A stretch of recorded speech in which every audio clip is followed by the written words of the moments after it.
지난 주일날 말씀을 드리려고 했는데 워낙 순서가 많아서 제가 못 드렸습니다. 대신방을 갔더니 우리 교회 등록하신 새 가족이 그런 말씀을 하시더라고요. 우리 교회 와서 예배 참석을 했는데 깜짝 놀랐대요. 그래서 저는 또 설교를 은혜롭게 해서 놀랐는가 그랬더니 찬양대가 찬양을 너무 잘해가지고 놀랐대요. 뭐 우리끼리니까 이거 뭐 자랑이라기보다도 그냥 제가 들은 말씀을 그대로 전달했습니다. 우리 또 일부 예배 할렐루야 찬양대도 열심히 또 잘하고 계시고, 수요 예배 찬양대 서는 교회가 별로 없는데 또 수요 예배 때도 우리 가브리엘 찬양대가 열심히 은혜로운 찬양을 해주셔서 감사를 드립니다. 그분뿐 아니라 서울의 중형교회 오랫동안 지휘를 하신 장로님께서도 우리 교회 찬양대가 찬양을 잘한다 그런 칭찬을 하셨습니다. 더욱 겸손히 또 은혜로운 찬양 열심히 해주시기를 부탁을 드리겠습니다. 예수님은 십자가에서 우리 죄를 대속하기 위하여 죽으셨습니다. 하나님의 은혜와 사랑의 표현, 가장 큰 사랑의 표현이었죠. 그러나 그것으로 끝난 것이 아니라 예수님은 죽은 자 가운데서 다시 살아나심으로써 죄 사함을 받은 하나님의 자녀들에게 부활과 천국에서의 영생을 소망으로 주셨습니다. 부활하신 예수님은 40일 동안 이 땅에 더 계시면서 그 이후에 하늘로 올라가셨습니다. 어떤 사람들은 그런 이야기를 합니다. 어떻게 사람이 우주선을 타지 않고도 하늘로 올라가느냐. 구약의 에녹이라는 분이 있죠. 또 엘리야 선지자, 그리고 신약시대에 와서 예수님, 이 세 분은 우주선을 타고 하늘로 올라가신 것이 아니라 그냥 몸으로 대기권 밖으로 하나님 계신 하나님 나라에 올라가신 것을 믿으시기 바랍니다. 사람들은 그런 이야기를 하죠. 그건 도저히 인간의 머리로 이해가 안 된다. 과학적으로 증명을 못한다. 어떻게 그런 일을 할 수 있느냐? 그런 이야기를 하죠. 그런 사람들과는 논쟁을 할 필요가 없습니다. 그냥 딱 한마디만 하시면 됩니다. 영어로 It's not your business. 번역을 하면은 당신이 할 일이 아닙니다. 당신이 뭐 사람을 위로 올린다. 하나님이 하실 일입니다. 그렇게 간단하게 답을 하시면 돼요.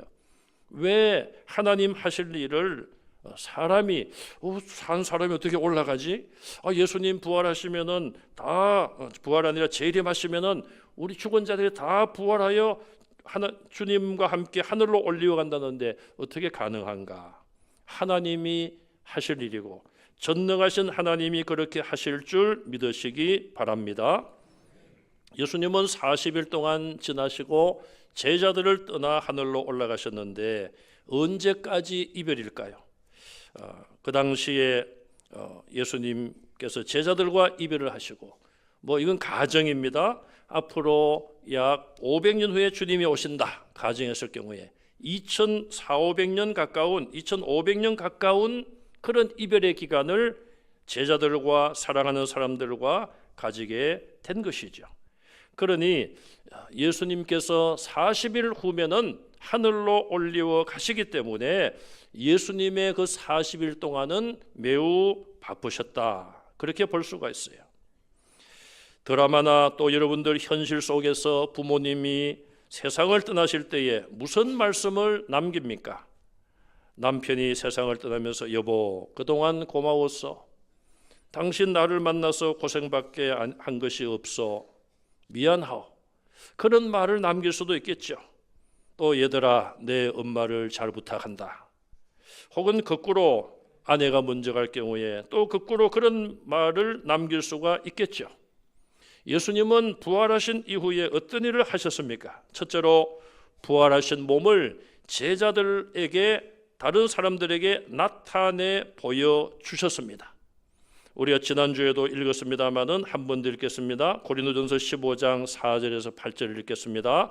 다시 살아나사 게바에게 후에 12 제자에게와 500여 형제에게 일시에 보이셨나니 그 중에 지금까지 대다수는 살아있고 야고보에게 그 후에 모든 사도에게와 맨 나중에 내게도 보이셨느니라. 아멘. 사도 바울이 성경을 기록하면서 부활에 대한 말씀을 기록하면서 지금 읽은 말씀 속에는 5번 예수님이 성천하시기 전에 제자들에게 보이셨다. 그리고 나중에 성천하신 이후에 부활하신 몸으로 사울이라는 청년에게 다메섹에서 나타나셨죠. 그 후에도 바울에게 나타나셨습니다. 그러니까 성천 이후에는 제외하고 예수님이 성천하실 때까지 40일 동안 11번 정도 나타나신 것을 복음서를 종합해서 보면은 알 수가 있습니다. 또 요한계시록 1장에 보면은 밤모섬에 유배를 가 있던 사도 요한에게 안식 후 첫날 주일날 예수님이 나타나시기도 했죠. 자, 오늘 본문 앞쪽에 42절 43절에 올라가서 보시면은 부활하신 주님이 제자들에게 나타나셨고 제자들이 주님께 드린 구운 생선을 제자들 앞에서 잡수셨어요. 그걸 보면은 예수님의 부활은 몸의 부활이에요. 어떤 사람은 뭐 영의 부활이라고 말하는데 그거는 잘못된 표현입니다. 영은 죽지 않아요. 죽지 않았는데 뭐가 부활을 합니까? 우리의 몸이 죽는 것이고 죽음은 영혼과 육체의 분리예요. 그래서 영혼이 다시 몸으로 들어가면은 이제 부활을 하는 것입니다. 예수님은 제자들이 생각하기에 또 다른 사람이 생각하기에 예수님의 영이 왔다. 우리나라에서 주로 말하는 걸로 말하면 귀신이 왔다. 그게 아니라 구운 생선을 잡수시는 걸 보면 몸이 부활을 했고 몸이 처음 몸이 아닌 그런 새로운 몸으로 영생할 몸으로 부활하신 것을 우리는 알아야 됩니다. 제가 6살 때부터 교회 출석을 했습니다. 그때 초등학교 다닐 때까지만 해도 할아버지가 예수님을 안 믿었어요. 그래서 명절에 가면은 제사를 지내지 않습니까? 그냥 별로 재산도 없으시고 가난한데 제삿날이 되면은 음식을 많이 준비를 해서 차려놓고 삼촌들과 또 할아버지 그리고 저의 사촌들이 거기 엎드려 절을 합니다. 저는 뭐 절은 하지 않았습니다만은 저도 참여해서 가만히 봤습니다. 저 맛있는 음식을 차려놓았는데 조상님이 오셔서 드시는가 안 드시는가? 아무리 봐도 뭐 밥숟가락 한 숟갈 드시지를 않더라고요. 뭐 제가 조상들에 대한 그것을 우리가 뭐 조상들의 은혜를 생각하지 말라는 의미가 아니에요. 저는 늘 그런 말씀을 드립니다. 부모님이나 할아버지 할머니나 조상들을 섬기시려면 살아계실 때 꽁치 한 마리라도 좋은 맛있는 생선 많은데 왜 꽁치만 찾느냐. 제가 고향이 내륙 지방이다 보니까 꽁치 고등어밖에 못 먹어봤어요. 어릴 때. 어쨌든 살아계실 때 꽁치 한 마리라도 대접하는 것이 효도지 살아있을 때 그거 하지 않고 돌아가신 이후에 제사상을 근하게 차리는 것 조상을 위한 것이 아닙니다. 결국은 자기들이 다 먹잖아요. 예수님은 구운 생선을 잡수셨어요. 그러니 뭐 영이다 귀신이다 그게 아니라 몸이 부활하신 것을 여러분들 믿으시기 바랍니다.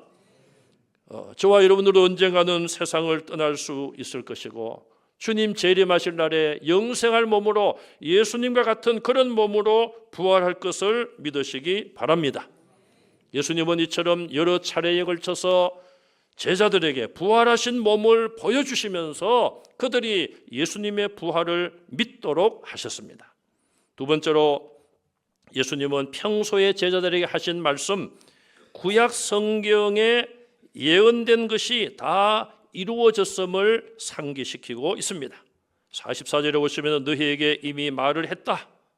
뭘 말씀했습니까? 모세의 율법, 선지자의 글, 시편에 기록된 메시아가 와서 이루어야 할 모든 예언을 예수님이 다 이루셨다. 내가 너희에게 말하지 않았느냐? 그것을 상기시키고 있습니다.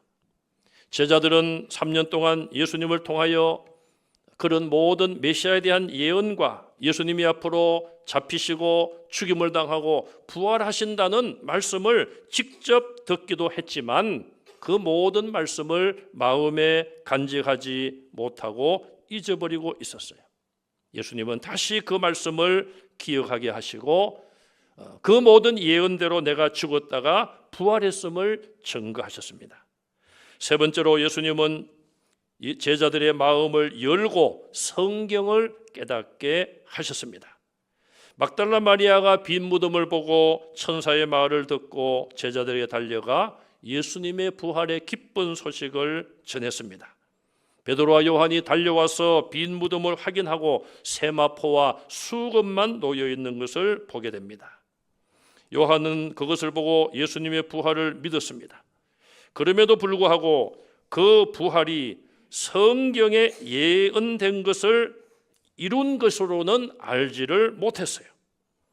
사도 요한이 기록한 요한복음 20장 9절 말씀을 읽어보겠습니다. 그들은 성경에 그가 죽은 자 가운데서 다시 살아나야 하리라 하신 말씀을 아직 알지 못하더라. 예수님은 부활하셨는데 아직 그들은 성경대로 메시아가 죽은 자 가운데서 다시 살아나야 한다.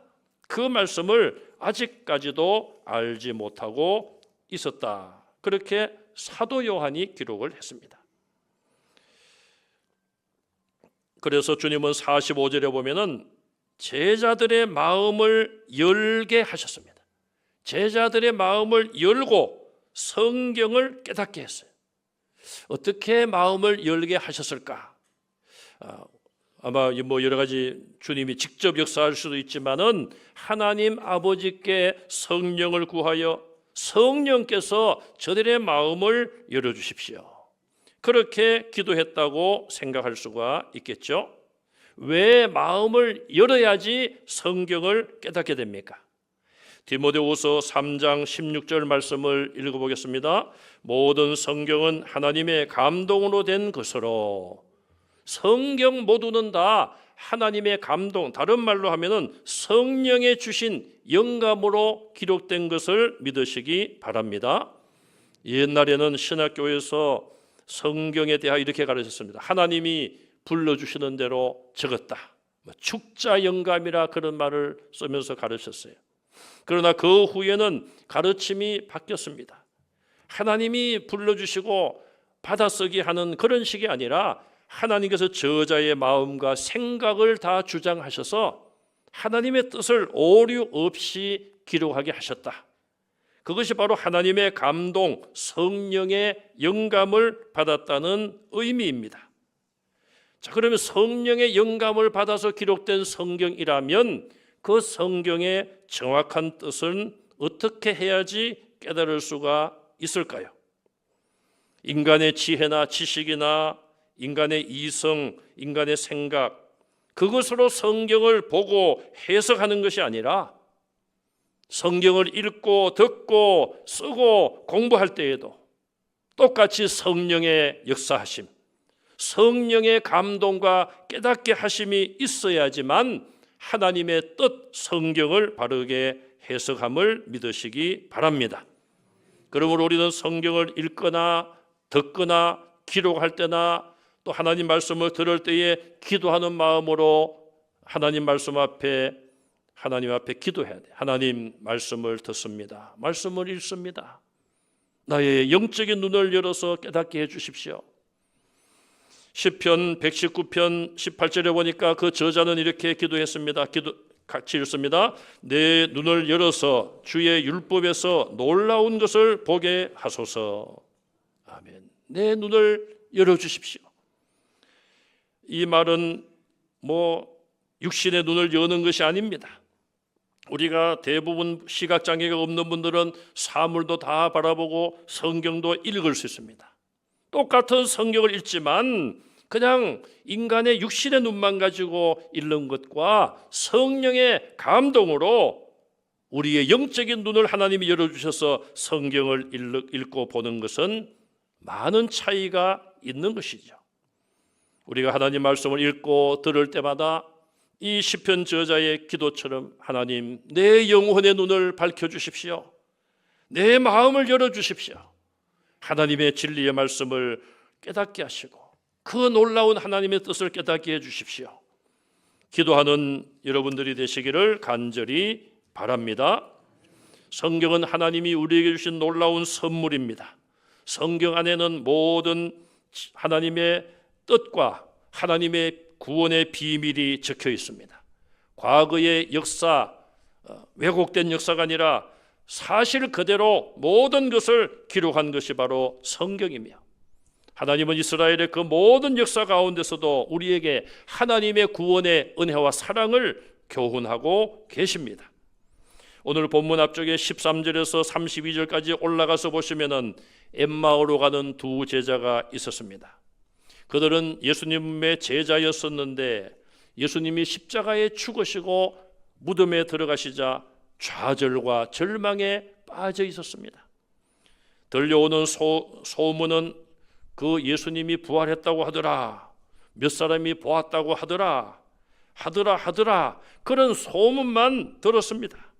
그들은 결국 절망 속에서 아마도 자기 고향 엠마오로 가고 있었던 것 같습니다. 좌절 속에 투덜투덜 그렇게 걸어가고 있었을 때에 예수님이 갑자기 그들에게 나타나셨습니다. 그리고 그들과 대화를 하는데 그들은 그분이 부활하신 예수님인 줄 처음에는 몰랐습니다. 그들이 예수님께 예수님이 죽임을 당하시고 장사 지내고 그런 이야기를 꺼내자 예수님은 그들에게 성경을 왜 더디 믿느냐? 성경은 분명히 메시아의 부활을 말씀하는데 왜 너희가 성경을 더디 믿느냐? 책망을 하시면서 모세와 선지자의 글로 시작하여 시편에 이르기까지 성경 속에 예수님에 대한 것을 자세히 설명을 했습니다. 이것을 가지고 학원에서는 뭐라고 합니까? 저자직강이라 그래요. 저자직강, 책을 쓴 사람이 직접 강의하는. 자, 성경은 삼위일체 하나님께서 사람들로 하여금 기록하게 하신 하나님의 말씀이에요. 그러니 예수님도 그 모든 성경을 다 아시고 기록하게 하신 분 아닙니까? 그분이 직접 메시아가 와서 어떤 고난을 당하고 고난 이후에 죽임을 당하고 부활한다는 이 모든 예수님에 대한, 메시아에 대한 관계된 것을 그들에게 직접 자세히 설명을 합니다. 그리고 나중에 그들이 예수님을 모시고 함께 식사를 할 때에 예수님이 떡을 떼어 그들에게 나눠주시자 그들의 눈이 밝아져서 예수님이시네. 그 순간 예수님은 사라지셨습니다. 그 두 제자가 이야기를 합니다. 길에서 우리와 함께 하나님의 말씀을 가르쳐 주실 때에 우리 마음이 뜨겁지 아니했더냐. 이건 체험이죠. 그 당시에는 서로 이야기를 안 했지만 예수님이 사라지고 나서 가만히 생각을 해보니까 예수님이 우리에게 하나님 말씀을 가르쳐 주실 때에 우리 마음이 뜨겁지 아니하더냐. 성령의 감동으로 하나님이 은혜 주셨다는 것을 그들이 서로 간증하는 것을 볼 수가 있습니다. 이와 같이 하나님의 말씀을 읽고 들을 때에 하나님, 저의 눈을 열어주십시오. 저의 귀를 열어주십시오. 마음을 열어주십시오. 말씀을 깨닫고 그 말씀대로 실천하게 해주십시오. 기도하는 여러분들 되시기를 간절히 바랍니다. 네 번째, 예수님은 제자들에게 성경에 기록된 대로 나의 증인이 되어서 십자가의 죽음과 부활을 전하고 내 이름으로 죄 사함을 받는 회개를 모든 족속에게 전하라고 명령을 하십니다. 다시 말씀드리면 예수님의 이 모든 사건에 대하여 증인의 사명을 하라고 그들에게 명령을 주십니다. 여기 보시면 중요한 것은 죄 사함을 받는 회개가 온 땅에 전파되리라는 말씀이에요. 사도행전 5장 31절 말씀을 읽어보겠습니다. 이스라엘에게 회개함과 죄 사함을 주시려고 그를 오른손으로 높이사 임금과 구주로 삼으셨느니라. 아멘. 먼저 이스라엘 백성들에게 회개함으로 그들이 죄사함을 받고 구원을 얻기 위하여 그를 오른손으로 높이사 무덤까지 내려가신 예수님을 살리시고 그 예수님을 가장 높이셔서 누구든지 그 이름 앞에 엎드려 절하고 그 이름을 믿는 자가 구원을 받도록 하나님께서 예수님을 임금과 구주로 삼으신 거예요. 이스라엘 나라만이 아니라 세계 모든 나라의 사람들에게 구원의 길을 열어주셨다는 것을 우리는 성경에서 확인하게 되는 것입니다. 이스라엘에서 시작된 이 회개와 죄사함의 구원의 역사는 이방인에게 땅끝까지 전파되어 왔습니다. 베드로는 12제자 가운데 가장 민족주의자였고 유대주의자였어요. 지금으로 말하면 극우파라고 합니까? 자, 그가 이방인들에 대하여 별 관심이 없었습니다. 그런데 성령으로 인하여 환상을 보게 됩니다. 하늘에서 보자기가 내려오는데 그 안에 보니까 지저분한 동물들, 구약에 먹지 말라고 금지한 그런 동물들이 있었습니다. 하늘에서 음성이 들려오기를 베드로야 잡아먹어라. 어이구 하나님, 저는 지금까지 이런 거 먹어본 적이 없습니다. 내가 왜 이렇게 더러운 것을 먹습니까? 하나님께서 깨끗하게 하신 것을 네가 왜 더럽다고 하느냐? 그 환상을 하나님이 베드로에게 보여주셨어요. 그리고 로마 군인 백부장인 고넬료에게도 하나님께서 환상으로 말씀을 하셨어요. 너는 사람을 직가로 보내서 베드로를 집으로 초청하라. 성령 하나님께서 베드로에게 고넬료에게 각각 역사하셔서 고넬료가 사람을 보내어 베드로를 집으로 초청했습니다. 베드로가 들어오자 고넬료가 그동안 사실을 이야기합니다. 제가 기도하는데 이런 환상을 보고 왔습니다. 오셨으니 잘하였습니다. 우리가 하나님께서 당신을 통해 주실 말씀을 듣고자 다 모여 있습니다. 아마도 자기의 가족들과 또 로마인들 아니겠습니까? 주로 친구들이, 그들이 함께 모여 있었고 베드로는 거기에서 하나님 말씀을 전했습니다. 복음을 전하고 나자 성령이 그들에게 임하는 것을 베드로가 확인했어요. 그 사건이 있은 이후에 예루살렘 교회에서 그런 말들이 생기게 되었습니다. 이방인들도 구원을 받은 것인가? 이 메시아가 이방인들을 위해서도 오신 것인가? 예수 그리스도를 이방인도 믿으면 구원을 받는가? 그때 베드로가 예루살렘 공의회에 참여하여 이런 말을 했습니다. 사도행전 11장 17절 말씀을 읽습니다. 그런즉 하나님이 우리가 주 예수 그리스도를 믿을 때에 주신 것과 같은 선물을 그들에게도 주셨으니 내가 누구이기에 하나님을 능히 맡겠느냐 하더라. 하나님께서 우리가 유대인들이 예수를 믿을 때에 주신 것과 같은 선물, 뭘까요? 성령님이죠.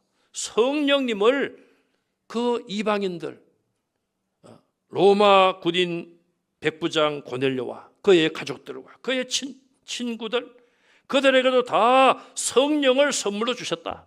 그들이 다 예수를 믿고 성령을 받았다. 내가 눈으로 보았다. 내가 누구이기에 하나님을 능히 맡겠느냐?